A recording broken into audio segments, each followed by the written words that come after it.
You're sitting in a room full of people laughing at a joke, and you can't even smile. Not because you didn't get it, but because while they heard humor, you heard the pain underneath it, the deflection, the coping mechanism, the story someone's telling themselves to avoid feeling something real. Everyone else moves on to the next topic. You're still processing layers they didn't even notice existed, and you feel it again, that familiar isolation. That sense of being fundamentally different in a way you can't explain and others can't understand. You've been told your whole life that you're too sensitive, too emotional, too intense, that you need to lighten up, stop overanalyzing, just enjoy things without dissecting them, as if your depth is a defect that needs correction. But here's what nobody's telling you. Your exile from mainstream connection isn't a personality flaw. It's a neurological reality. Your brain processes emotional information at a volume and resolution most people's brains simply don't reach. You're not broken. You're operating a different system entirely.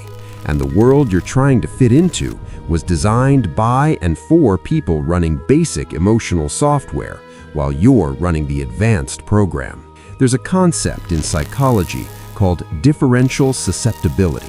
It means some people's nervous systems are calibrated to detect and respond to emotional and environmental subtleties that others completely miss. You're not more fragile, you're more receptive. Your brain has more active mirror neurons, heightened activity in the anterior cingulate cortex, stronger connections between the amygdala and prefrontal regions. This isn't speculation, it's measurable neuroscience. You literally feel more because your brain is wired to process more. Meet Sarah, who cried at a commercial about a family reunion while her friends laughed at her reaction. She couldn't explain why the 30-second clip devastated her. She saw the father's hesitation before hugging his daughter, the years of distance in that pause, the weight of regret, the tentative hope of reconnection. Her friends saw a heartwarming ad. Sarah felt the entire emotional narrative of estrangement and healing compressed into a moment. Her brain filled in context, backstory, emotional subtext that wasn't explicitly shown. She wasn't overreacting. She was reacting to data others didn't perceive. This is your daily reality. You walk through a world picking up emotional frequencies like radio signals that others don't have receivers for. A shift in someone's tone, a micro-expression that flashes for 1/10 of a second, the energy change when someone's smile doesn't reach their eyes. You register all of it, process all of it, feel all of it, and it's exhausting in a way that people who don't experience it cannot comprehend. They think you're choosing to make things complicated. You're just aware of the complications that were always there. The psychology of social belonging requires shared perception. When everyone in a group experiences reality similarly, connection feels effortless. But when your sensory and emotional input is fundamentally different, you're essentially living in a parallel world that overlaps but never quite aligns. Think about Michael, who couldn't enjoy the concert his friends dragged him to. While they were lost in the music and crowd energy, Michael was overwhelmed by the desperate sadness radiating from the performer, the way certain lyrics cracked with genuine pain, the performance of joy masking exhaustion. He tried to explain what he was feeling. His friends thought he was trying to seem deep, trying to be different. They accused him of ruining the vibe. But Michael wasn't trying anything. He was drowning in emotional data they simply didn't receive. This is where the exile begins. You learn that sharing your actual experience alienates people. They don't want to know about the layers you see. They're comfortable on the surface, and your depth feels like judgment, like you're calling their experience insufficient. So you start performing. You learn to laugh at the right times, to keep observations to yourself, to pretend you don't notice what you notice. You develop a surface-level persona that can interact with the world without making people uncomfortable. But underneath, you're still feeling everything at full intensity, still processing the emotional subtext of every interaction, still carrying the weight of perceptions you can't turn off. Emma stopped telling people when she could sense their relationships were failing. She'd see it months before they did, the way couples stopped really looking at each other, the defensive postures that became habitual, the microscopic increases in contempt disguised as jokes. When she used to point it out, people got angry, told her she was projecting, being negative, couldn't just let people be happy. So she stopped, just watched relationships collapse on the exact timelines she'd predicted, said nothing, felt crazy for seeing what was invisible to everyone else. Your ability to feel deeply becomes a secret you keep, a part of yourself you learn to hide because expressing it costs you connection rather than creating it. You become fluent in emotional translation, taking your complex, layered experience and compressing it into simple statements others can accept. The neuroscience explains why this happens. Most brains operate on efficient processing. Quick emotional reads, surface-level assessments, pattern recognition that conserves energy. Your brain does deep processing, analyzing context, reading between lines, integrating multiple data streams simultaneously. Neither system is better or worse, but they're incompatible in daily interaction. Efficient processors find deep processors exhausting and unnecessary.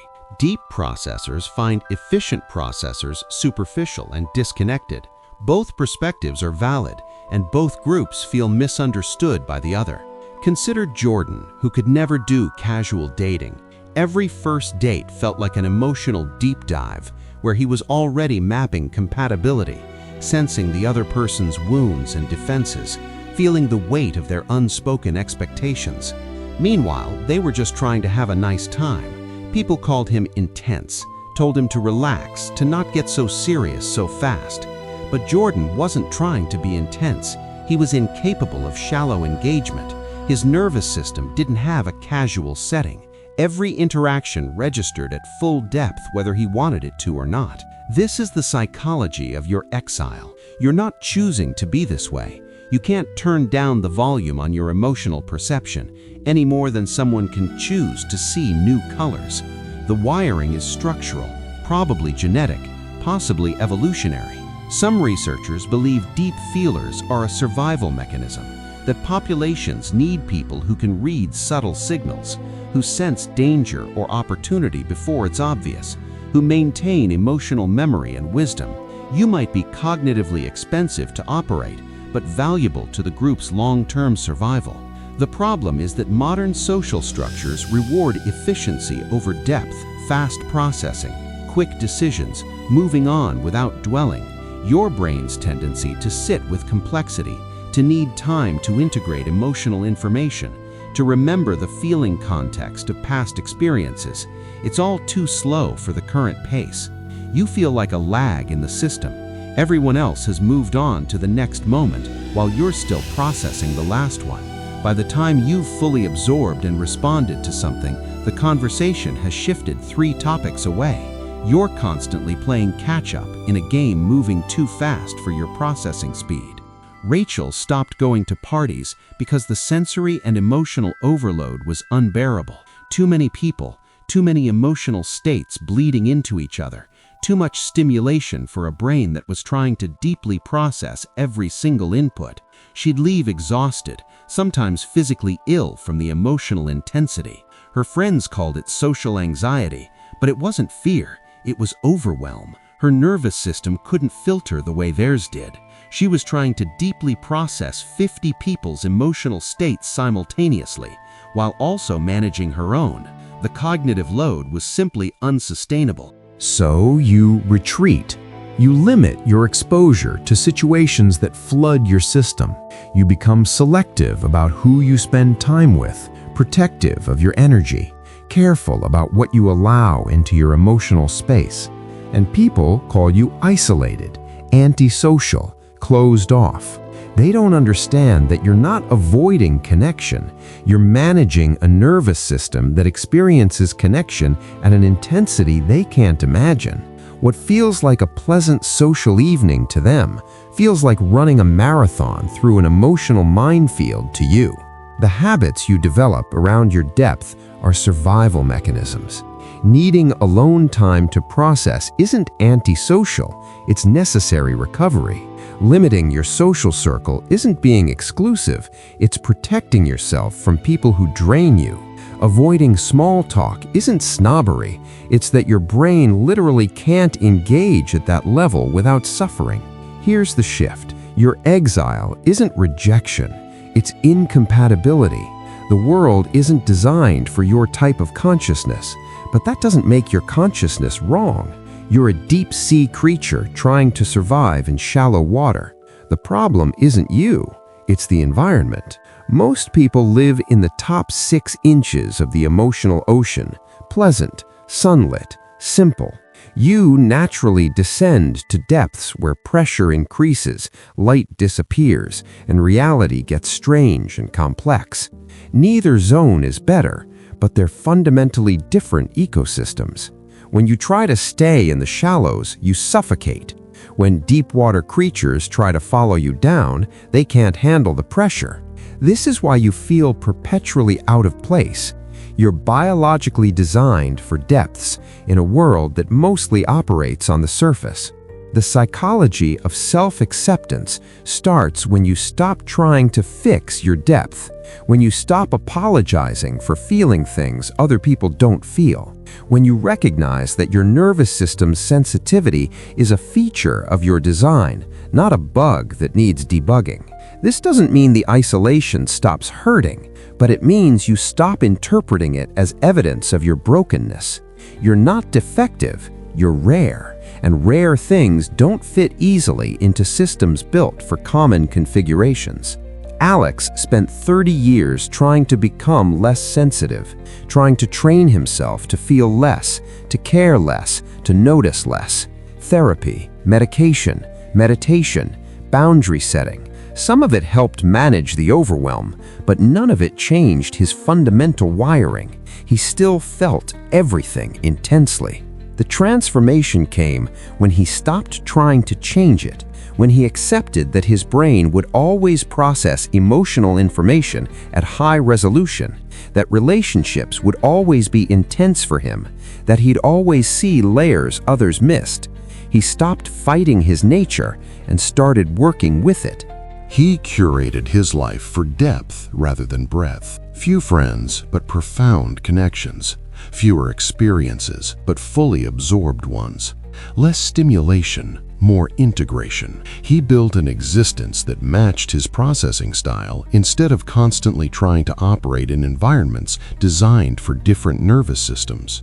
This is your path, not fixing yourself to fit the world, but building a life that fits your actual neurology, accepting that you'll have fewer connections, but deeper ones, that you'll need more solitude than others, that you'll always be somewhat separate from mainstream experience.